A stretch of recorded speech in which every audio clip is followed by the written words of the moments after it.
You guys, we seriously need to unpack what's going on between Blake Lively and Ryan Reynolds right now. Ryan just shared a story involving Blake that has everyone raising their eyebrows, wondering why on earth would he say that, especially at a time like this. With all the whispers about lawsuits and behind-the-scenes drama, Ryan's little anecdote couldn't have come at a messier time. We're diving into the Blake Lively and Justin Baldoni legal situation, the rumors surrounding their circle, and how Ryan's comment just threw extra gas on the fire. So here's what happened. Ryan Reynolds recently told this wild story about a moment with his wife, Blake, and actor Bill Murray, while working on his John Candy documentary, John Candy I Like Me.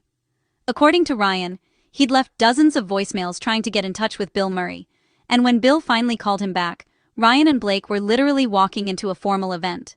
Desperate not to miss the call, Ryan supposedly blurted out, "F you" to Blake when she whispered, "We have to go inside." Now, on the surface, this sounds like a pretty typical Ryan Reynolds move, right? The guy's known for his self-deprecating humor and witty storytelling. But the timing of this particular anecdote? That's what has everyone talking. Because let's be real, when you're already dealing with divorce rumors, lawsuit drama, and constant media scrutiny, maybe joking about cursing at your wife isn't the best PR move. Ryan clearly meant it as a joke, just trying to show how badly he wanted Bill involved in the project, and honestly, anyone who knows Bill Murray's legendary status in Hollywood can understand the desperation. But of course, the internet ran with it. The headlines went crazy. Ryan Reynolds curses at his wife. And people were quick to judge, asking why he'd even share something like that when the rumor mill is already spinning. Social media exploded with reactions. Some fans thought it was harmless and funny, saying things like, "This is so on brand for Ryan," and "People need to calm down. It's clearly a joke." But others weren't so forgiving. Comments like, "Read the room, Ryan," and "Not the time for this kind of story," flooded Twitter and Instagram. Some users even started analyzing his body language during the interview, looking for signs of tension or discomfort. But here's the interesting part, and this is where it gets a little strategic if you ask me. Ryan repeatedly referred to Blake as his wife during the story, and that detail didn't go unnoticed. Many fans took it as a subtle way to shut down the endless divorce rumors that have been floating around. After all, people started speculating about trouble when Ryan quietly removed several photos of Blake from his Instagram, which definitely caught fans' attention. Fans went into full detective mode, scrolling through his feed, comparing old screenshots to current posts, and documenting every change. The conspiracy theories were wild. Some people claimed he deleted photos from specific events. Others said he kept only family photos with the kids' faces hidden, but removed couple shots. Still, his use of the word wife in this recent interview seemed like his way of confirming that, despite the noise, they're still together. It's the kind of move that celebrities do when they want to address rumors without actually addressing them directly. You know what I mean? It's like, "I'm not going to dignify these divorce rumors with a formal statement, but I'll casually remind everyone we're still married." And honestly, it's a smart play. Because if Ryan and Blake came out with a formal denial, it would only feed the media frenzy. But by casually dropping "my wife" multiple times in a lighthearted story, he's normalizing their relationship status without making it a whole thing. Now, let's talk about the elephant in the room, or should I say the lawsuit that's been dominating headlines for months. Where things really seem tense is this ongoing lawsuit between Blake and Justin Baldoni, which feels like it's been dragging on forever. It's been messy, emotional, and impossible for fans to ignore, especially since Taylor Swift somehow got pulled into the middle of it all. For those who might not know the full backstory, this all stems from the movie It Ends With Us, which was based on Colleen Hoover's massively popular novel. Justin Baldoni not only starred in the film but also directed it, and Blake had a significant role as well. What should have been a successful collaboration turned into what many are calling one of the messiest behind-the-scenes feuds in recent Hollywood memory. The lawsuit involves allegations about creative differences, on-set behavior, and disputes over how the film was marketed and promoted. Both sides have made serious claims, and with each new court filing, more private details keep spilling out into the public eye. It's the kind of legal battle where nobody really wins because everyone's dirty laundry ends up on display. Apparently, this entire legal battle has not only affected Blake's reputation, but also strained her friendship with Taylor. And let's be honest, when Taylor Swift gets dragged into your drama, you know things have reached another level entirely. Even though Taylor's team made it clear she had nothing to do with the dispute, her name keeps surfacing in the filings. Her reps told E! News back in May that she wasn't involved in casting, producing, or scoring the film It Ends With Us. The only connection was that she licensed her song My Tears Ricochet, just one out of nearly 20 tracks from various artists used in the movie.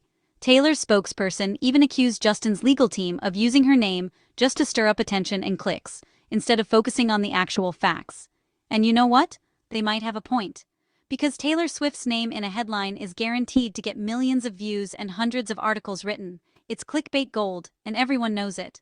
But text messages between Justin and Blake suggested that Taylor was occasionally present when Blake and Justin met with Ryan, which Justin interpreted as added pressure, like Blake was using her celebrity friends to influence decisions on the project. Justin's lawyers painted a picture of Blake arriving to meetings with this powerful entourage, including one of the biggest pop stars on the planet, which allegedly made it difficult for him to assert his creative vision as director.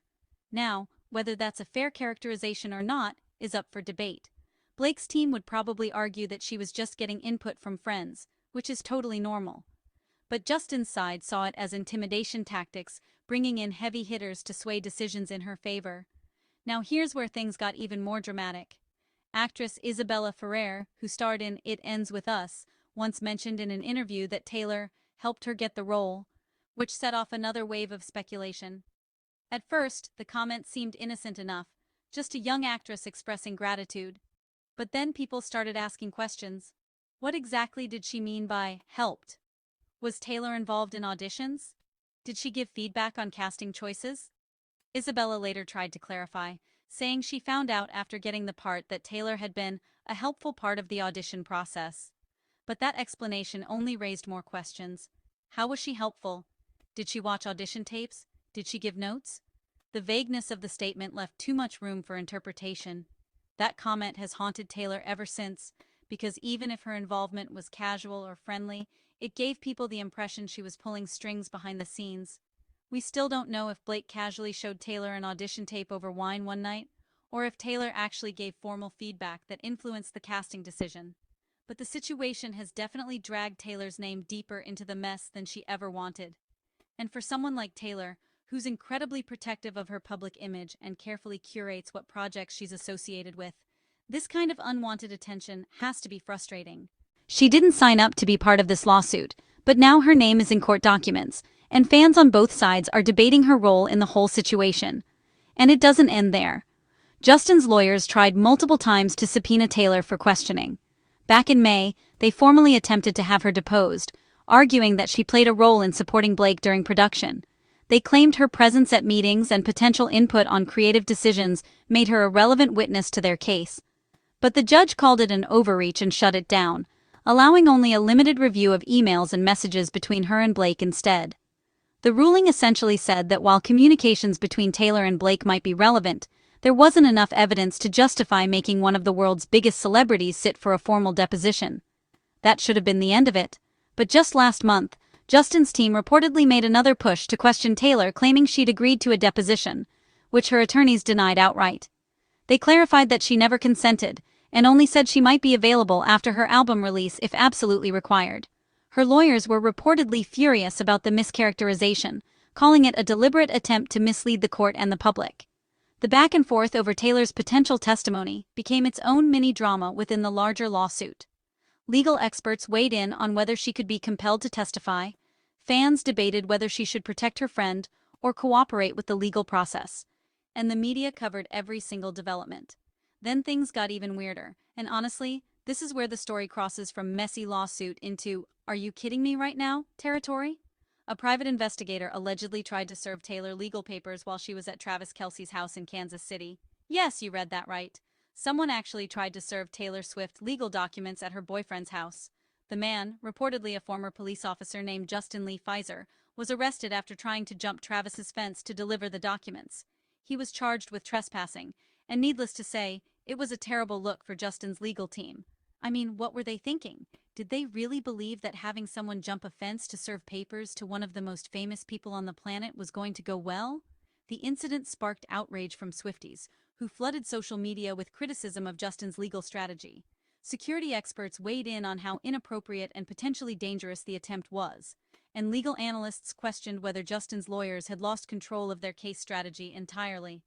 Travis Kelce's team reportedly beefed up security at his property following the incident, and Taylor's lawyers filed complaints about the aggressive tactics. The whole thing just added another layer of chaos to an already insane situation. At this point, this lawsuit feels like a circus that just won't end. The public has been flipping sides back and forth, some supporting Blake, others siding with Justin. Every new update makes one of them look bad, and it's hard to imagine how either of them is coming out of this clean.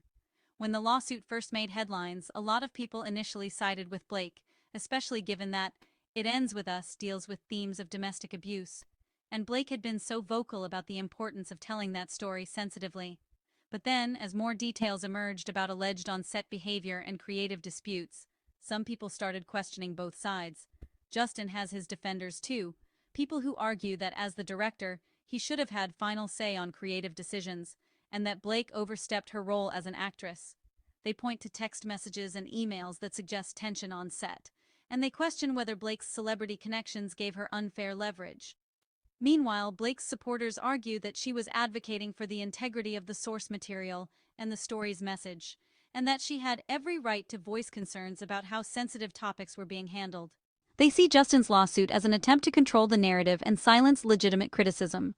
Social media has become a battleground, with hashtags supporting both sides trending at various times. Fan accounts dissect every court filing, entertainment lawyers break down the legal arguments on TikTok, and everyone has an opinion about who's in the right. And while all of this chaos is happening, Blake has been trying to carry on like everything's normal. She's been appearing at events for her hair care brand, Blake Brown, giving speeches, smiling for cameras, and just trying to project calm. It's a classic PR move: show up, look unbothered, and keep promoting your business ventures while your lawyers handle the messy stuff behind closed doors. She recently spoke about how her hair has always been part of her identity, recalling childhood memories of people telling her mom to brush her wild curls. It was a lighthearted moment, a clear attempt to shift the narrative away from the lawsuit and back to her professional ventures. The speech was sweet and nostalgic, focusing on empowerment and self-acceptance rather than Hollywood drama. Her team has clearly been working overtime to rehabilitate her image and remind people that she's more than just this lawsuit. They're pushing stories about her business acumen, her dedication to her brand, and her authenticity. It's damage control 101, and honestly, it's probably the best strategy she has right now. On social media, Blake's also been leaning into nostalgia, even posting a Gossip Girl throwback photo, something she's rarely done before. She included an old picture with Penn Badgley, which surprised fans since the two dated years ago. Some think she's just trying to remind people of her fun, carefree past amid all the drama. The Gossip Girl post was strategic in multiple ways. First, it tapped into nostalgia for a show that defined a generation and reminded people of Blake at the peak of her likability as Serena van der Woodsen. Second, it showed that she's on good terms with her ex, which projects maturity and stability. And third, it gave fans something positive to talk about instead of the lawsuit. But fans quickly noticed that comments on all her recent posts are limited, understandably, given how heated the gossip has become. Every time Blake posts anything, the comment section becomes a war zone between people defending her, people criticizing her, and people demanding she address the lawsuit. Limiting comments is probably the only way to maintain any semblance of control over her social media presence right now. Honestly, it's been one wild saga. Every single week brings some fresh twist or headline that pulls in another celebrity or legal update. And the craziest part? This fight isn't even close to over. Reports say that the case is scheduled to officially go to court in March 2026. So unless something changes dramatically, like a settlement or a dismissal, this roller coaster is far from done. We're talking potentially another year and a half of headlines, court filings, depositions, and drama. If this does go to trial, it's going to be a media circus unlike anything we've seen in a while.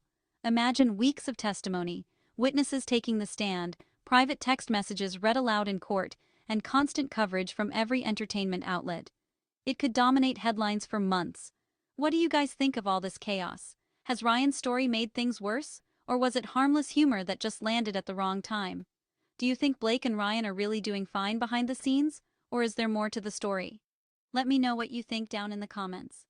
Thanks so much for tuning in to Gossip Mail Report. I'll see you all in the next video.